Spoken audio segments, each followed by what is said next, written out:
Ya, ahora sí. Hola a todos. Les habla hoy la doctora Zaira Antunes, psicóloga y doctora en psicología clínica.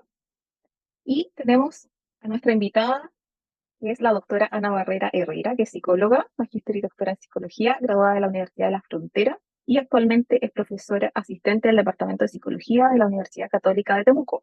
Y también es investigadora de el Núcleo Milenio para Mejorar la Salud Mental de Adolescentes y Adultos IMAI, investigadora joven. Y la doctora Herrera ha trabajado y ha dirigido varios proyectos que han estudiado la salud mental de universitarios. Actualmente tiene un proyecto Fondesit de iniciación que se titula Desarrollo positivo, salud mental y variables psicosociales involucradas hacia un modelo comprensivo en universitarios chilenos. Y la hemos invitado hoy para conversar acerca de la salud mental de nuestros universitarios y para responder o tratar de responder la pregunta de si pueden ser más propensos los universitarios al suicidio y a los problemas de salud mental. Así que, hola Ana, gracias Gracias. por venir. Gracias por la presentación, Zaira. Es un gusto estar aquí en el parloteo antisuicida y hablando de un tema tan relevante como la prevención del suicidio y qué pasa con la salud mental de los universitarios. Y bueno, tú has estudiado mucho lo que es la salud mental, has sido una de las personas que ha aportado mucho en nuestro país eh, con respecto a la salud mental universitaria. Primero me gustaría que nos cuentes acerca de lo que has encontrado en tu investigación. Cifras, qué es lo más prevalente, qué crees tú que es lo que más le ocurre a nivel sintomatológico a nuestros estudiantes. Ujú. Bueno, es muy importante dar un panorama general de la salud mental universitaria. Por allá, por el año 2018, en un proyecto de investigación hicimos la primera encuesta de salud mental universitaria que tenía por objetivo sacar una radiografía de cómo estaban los estudiantes universitarios de distintas casas de estudios en términos de salud mental. Anteriormente había investigación importante en varias zonas del país, la mayoría centralizada, que decía o anunciaba más bien un panorama bastante preocupante, que decía que había una alta prevalencia de salud mental en términos de ansiedad, depresión, estrés y otros problemas de salud mental. Y en ese entonces los resultados más relevantes que obtuvimos de la primera encuesta de salud mental universitaria fueron reveladores y confirmaban lo que decían las investigaciones previas. En ese sentido, por ejemplo, nosotros tomamos una muestra de 601 estudiantes del norte, centro y sur del país y la encuesta nos anunciaba que más de un 40% de la muestra tenía sintomatología de riesgo en ansiedad, depresión y estrés, que es la triada de riesgo en términos de Ujú. salud mental y son los problemas más frecuentes en términos de patologías o dificultades. Pero también habían otros problemas de salud mental. Por ejemplo, nos decía que un 5% de esa muestra, de esa población, tenía ideación suicida, es decir, había pensado en algún momento en terminar su vida, tenía síntomas de desesperanza, por ejemplo, había ausencia de un proyecto de vida y algunos de ellos habían pensado frecuentemente en el último tiempo en no existir. También habían otros problemas de salud mental, por ejemplo, algunos problemas relacionados con trastornos o conductas de riesgo en la alimentación. Las conductas o la alimentación más bien en la etapa universitaria siempre requiere un periodo de ajuste. Muchas veces los universitarios se alimentan mal, no es una alimentación balanceada, que tiene que ver también con el poder adquisitivo que tienen en ese entonces y también los periodos de la universidad. Entonces había muchos estudiantes que reportaban atracones, por ejemplo, grandes cantidades de comida en un periodo de tiempo limitado. Conductas como por ejemplo dejar de comer, ayunos, dietas restrictivas o mucho ejercicio pese a que la alimentación no era balanceada. Cerca de un 14% presentaba estas conductas de riesgo, aun cuando eran más prevalentes en mujeres, lo mismo que depresión. Y también habían más o menos la mitad de la muestra tenía conductas de riesgo relacionadas con los patrones de sueño. En promedio dormían 6, 5 horas y también casi un 40-50% de la muestra tenía problemas o de insomnio, es decir, dificultades para conciliar el sueño, o hipersomnia, es decir, exceso de sueño, sentirse somnoliento durante durante la mayor parte del día. Por lo tanto, esta primera encuesta como a nivel nacional nos daba un panorama bastante preocupante, que ya anunciaban investigaciones, pero también los mismos estudiantes. Y también estos resultados formaron parte de muchas movilizaciones estudiantiles, donde los estudiantes pudieron tener evidencia respecto a que las universidades tenían que quizás responsabilizarse o hacerse parte, muchas ya lo estaban haciendo, pero también que ellos tenían que preocuparse sobre su salud mental, por lo tanto se necesitaba un plan de acción rápido, a corto plazo. Ujú. Sí, muchas gracias ahí, Ana, por esa respuesta súper completa. La verdad es que, como tú bien dices, hay varias investigaciones que se han hecho en el país. eh, como, bueno, hay algunas que dependiendo del instrumento que se use para medir, ¿cierto? Van a variar un poco, pero en general hay altos índices de ansiedad, depresión y estrés Sí. y de desesperanza, como tú bien dices, que podría ser, y se ha estudiado que puede ser un factor que es predictivo de la conducta suicida. Ujú. En ese sentido, una pregunta que muchas veces eh, nos han hecho como psicólogos clínicos, que nos hacen de pronto los mismos padres cuando trabajamos con estudiantes y nos dicen, bueno, eh, mi hijo o mi hija se empeoró o esto le empezó cuando llegó a la universidad o la universidad tuvo la culpa o el Ujú. estudio le afectó. Eh, ¿Qué crees tú, Ana, que han encontrado ustedes en sus investigaciones? ¿La universidad de alguna forma acentúa los problemas de salud mental o estamos frente a estudiantes que vienen desde antes con problemas de salud mental? Ujú. Es una muy buena Mm, pregunta porque, como tú señalas, habitualmente se responsabiliza a la universidad del origen de los problemas de ujú, salud mental, pero la respuesta no es tan sencilla, no hay un solo factor que pueda explicar la variedad de sintomatologías o problemas de salud mental. Sí podemos decir que la universidad tiene su parte, en el sentido de que es un entorno mucho más desafiante en términos de estrés académico, de un entorno mucho más exigente en términos académicos, pero también los estudiantes están pasando por una etapa del ciclo vital que se llama adultez emergente, que se sitúa entre los 18 y los 29 años y que coincide con el paso de la universidad. Y esta etapa tiene el gran desafío de que los jóvenes tienen que aprender a ser adultos. Y eso no es fácil, puede llevar un montón de tiempo asumir responsabilidades de sí mismo, saber cómo funciona la universidad, despegarse de los padres, por ejemplo, aprender, por ejemplo, a convivir con otros, establecer nuevos amigos diferentes a la educación media. Por lo tanto, no solamente la universidad en la parte académica tiene sus desafíos, sino también hay demandas evolutivas, que son factores estresantes. Muchos estudiantes, por ejemplo, tienen que abandonar su núcleo de origen familiar e irse a vivir a otra ciudad, lo cual también requiere un periodo de adaptación. Pero también hay estudiantes que tienen una carga o problemas de salud mental que vienen previamente. Hay que recordar que los problemas de salud mental habitualmente la mayor prevalencia está en la adolescencia o en la adultez emergente. Por lo tanto, algunos estudiantes recibieron quizás una atención psicológica, un tratamiento, pero quizás otros no, y cuando llegan a un entorno más desafiante, desencadenan un problema de salud mental. Pero también pueden pasar en la universidad eventos normativos o no normativos que pueden desencadenar una dificultad psicológica, como por ejemplo sentirse más aislado, dificultad para integrarse con los compañeros, pero también, por ejemplo, podría desencadenar un problema de salud mental momentáneo, una ruptura de pareja, quizás un fracaso en términos de alguna asignatura, por ejemplo, durante el año académico, entre otros desafíos. Entonces, sí o sí, mm, por diversos motivos, la universidad es desafiante, pero también los estudiantes pueden tener momentos estresantes o eventos vitales estresantes previamente y venir con cierta predisposición, si es, sobre todo si ese problema de salud mental no fue atendido oportunamente. ujú. Claro.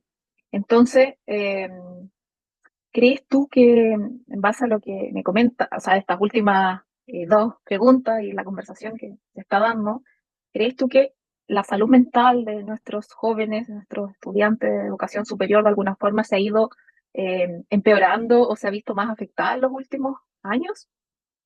Yo creo que siempre ha habido quizás, o no sé si siempre, pero Mm, lo que la evidencia nos muestra en los últimos años, siempre ha habido indicadores de riesgo, siempre ha habido ujú, como una bandera roja en términos de la salud mental universitaria, aun cuando en los últimos 10 años se ha hablado más del tema y se ha visibilizado esta problemática. Entonces, quizás con la pandemia sí han habido un aumento de un 10-20% de problemas de salud mental, sobre todo en los estudiantes que estuvieron confinados, que tuvieron que quizás volver a su grupo familiar familias donde habían problemas y también hay muchos factores estructurales o, por ejemplo, económicos que influyeron en algunas familias que tuvieron dificultades económicas, pérdida del trabajo del jefe o jefa de hogar, que acentuaron esta problemática. Y además, estar en casa, tener una educación muy distinta con la cual se matricularon o la idea de una universidad, sin duda acrecentó los problemas de salud mental que ya había. Entonces uno podría decir que aproximadamente si tuviera que promediar todas las prevalencias que Ujú. existen, de entre un 20 a un 30% de los universitarios tenían problemas de salud mental y eso aumentó entre un 10 o un 15% con la pandemia. Los acentuó. Y también lo que se ha visto en las universidades es que después, en el proceso de volver a la presencialidad, también fue un desafío, no solamente para los universitarios, sino también para probablemente todas las personas que tuvimos que volver, pero en el caso de los universitarios, muchos de ellos tuvieron 2 años sin oportunidades para establecer habilidades sociales, conocer sus compañeros, por ejemplo, conocer o pisar la universidad, saber quién es su jefe o jefa de carrera. Por lo tanto, ese proceso también demandó nuevos desafíos y en algunos estudiantes se vio acrecentado la ansiedad, por ejemplo, las crisis de pánico durante este proceso de adaptación. Por lo tanto, yo creo que la mayoría de las universidades tuvieron una mayor lista de espera, una mayor demanda de atención psicológica en sus dispositivos de atención psicológica internos, que la mayoría tiene. Claro. Sí, ahí como tú bien dices, concuerdo contigo porque nosotros también hemos hecho ahí un par de investigaciones y sí hemos Ujú, visto un aumento sostenido de prevalencia de problemas de salud mental en los últimos años. Y también hay un tema que está quizás menos estudiado, pero que también hemos visto que afecta mucho, que es la baja calidad del sueño, ujú. que Sí, los universitarios eh, está muy presente, o sea, duermen muy mal y eso ya ujú, afecta un montón de otros aspectos. sí. Entonces, es interesante lo que, claro, tú muy bien planteas de cómo ha sido este desafío de adaptación nuevamente. O sea, nuestros estudiantes han estado en un proceso, en un esfuerzo adaptativo en los últimos Ujú, 2, 3 años, que es un sí. esfuerzo biológico ya de por sí muy importante. Primero adaptarse a la pandemia y lo que es el estudio online, Ujú, luego volver a adaptarse a lo que es la presencialidad. Muchos estudiantes nos comentan que ellos nunca habían ido a la universidad en ujú. los 2 años, 2 años y medio, que no Claro. conocían la cara o el cuerpo que se Ujú, imaginaban. sí. A mí me comentaban, oye, yo lo veía en la cámara y me imaginaba que era súper alto o que era así, y, Ujú. y no. Entonces, efectivamente es un tremendo esfuerzo de adaptación. ¿Qué rol juega en ese sentido la adaptación y todo esto como conjugación de situaciones y síntomas en el riesgo de suicidio? Porque últimamente también hemos visto que se han acrecentado las conductas suicidas. Los que trabajamos directamente en clínica hemos visto que hay muchos intentos de suicidio, muchas Ujú. autolesiones, incluso lamentablemente hay muchos estudiantes que han fallecido por suicidio. ¿Cómo crees tú que esto afecta el tema del suicidio? Claro, con todos los síntomas o problemas de salud mental hay una retroalimentación negativa, es decir, hay un aumento del riesgo de ideación suicida que tiene que ver también con las cifras negativas o rojas más bien en términos de la depresión, el consumo de sustancias y también una baja calidad de autocuidado físico. Entonces, todos estos problemas pueden estar previamente o también favorecer que exista menores estrategias de afrontamiento positivo en términos de los problemas de salud mental.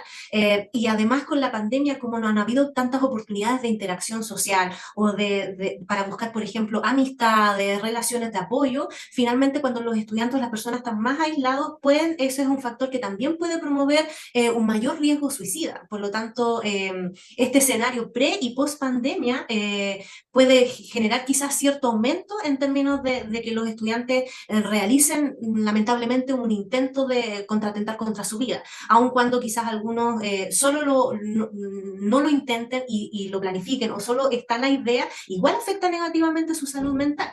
Ahora, en la pandemia, algunas investigaciones han demostrado que favorablemente no hubo un aumento de riesgo suicida, porque también los estudiantes o las personas estaban en sus casas, y eso implicaba que tuvieran mayor vigilancia. Pero si se Claro. encuentran más en soledad, no tienen redes de apoyo, no saben dónde buscar ayuda psicológica o piensan también por el estigma en salud mental que están exagerando o que en realidad no, deberían resolver solos el problema porque es un tema de voluntad, cuando no es así, Claro. eso puede favorecer el riesgo de intentos suicidas, lamentablemente. Por eso es muy importante el trabajo que realizan ustedes y otras entidades también en hablar de un tema tan complejo como el suicidio para también prevenirlo Claro, y indicar dónde buscar ayuda también.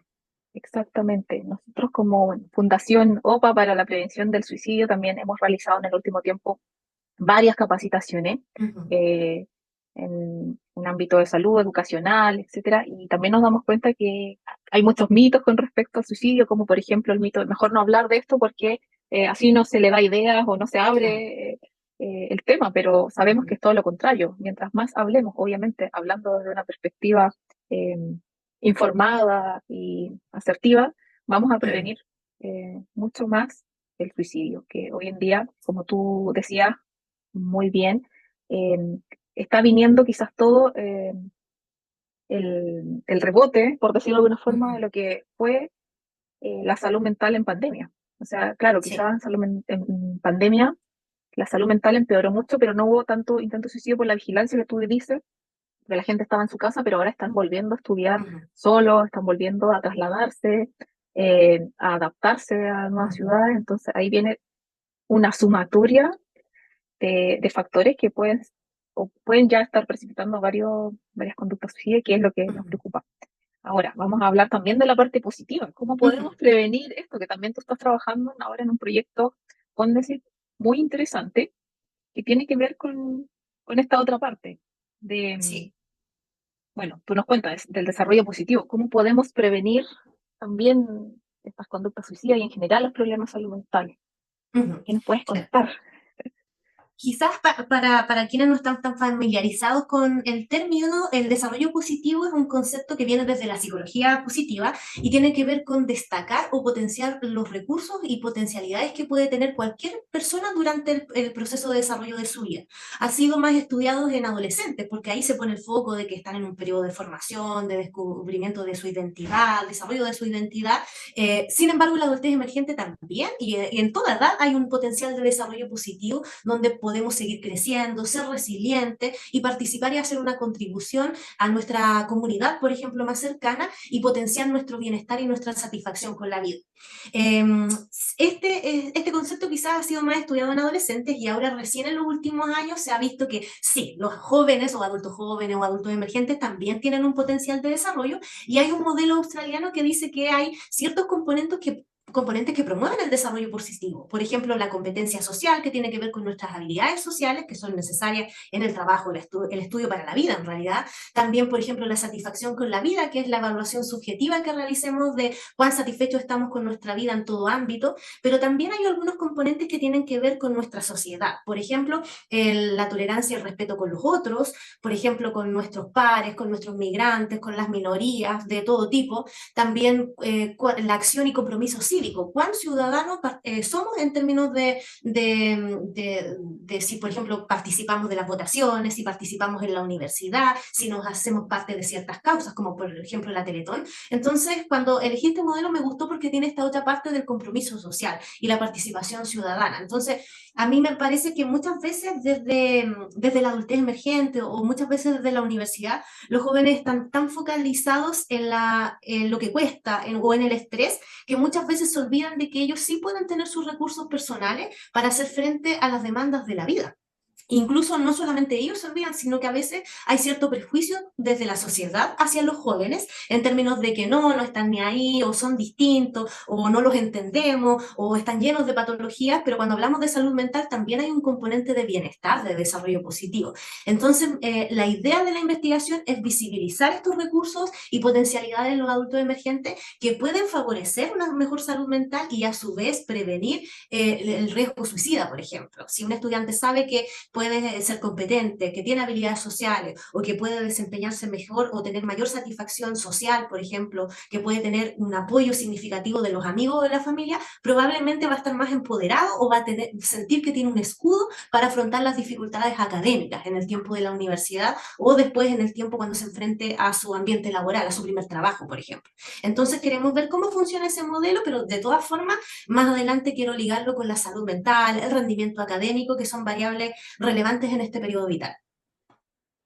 Muy interesante lo que nos cuentas, me parece que un valioso aporte también, porque efectivamente, como tú decías ahí, a veces nos olvidamos de los propios recursos o lo que se puede hacer para, las estrategias de afrontamiento, Ujú. o lo importante que es, por ejemplo, el apoyo social que se ha estudiado tanto, ¿no? Sí, Como un soporte importante en términos de salud mental.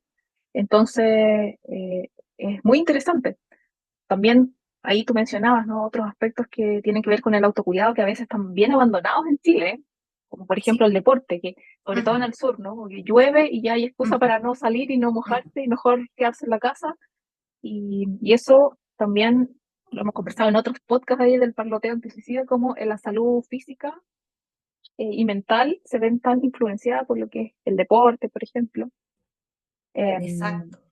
Sí, yo me sí, atrevería a decir que hay muy poco autocuidado físico en el periodo universitario. En el sueño, en la alimentación, en la salud, porque claro, generalmente no se enferman físicamente, pero siempre es bueno hacerse un chequeo para ver, por ejemplo, exámenes rápidos del VIH, ver cómo está la ujú. glicemia, en todas las familias hay enfermedades crónicas, pero falta potenciar eso y como tú decías, efectivamente una buena salud física contribuye a una buena salud mental y viceversa. Sí, y también como ahí habíamos mencionado antes, como yo te comentaba, la importancia del sueño, ¿no? Que está tan Ujú, poco, ha sido estudiado quizás en nuestro país, ¿no? Porque en otros países se ha estudiado mucho, pero en realidad en Chile dormimos súper mal, o sea, la mayoría de las personas duerme aproximadamente 5 horas, los estudiantes a veces duermen 4, a veces no duermen, ujú, y sí, eso influye un montón en términos de salud mental también. ujú, Eh, Así que bueno, yo creo que nosotras dos podríamos estar conversando muchas horas de lo que es la salud mental universitaria, lo que es la salud mental en la adultez emergente, pero yo creo que has dado respuesta maravillosamente a estas interrogantes que en realidad son preguntas que todas las personas pueden tener.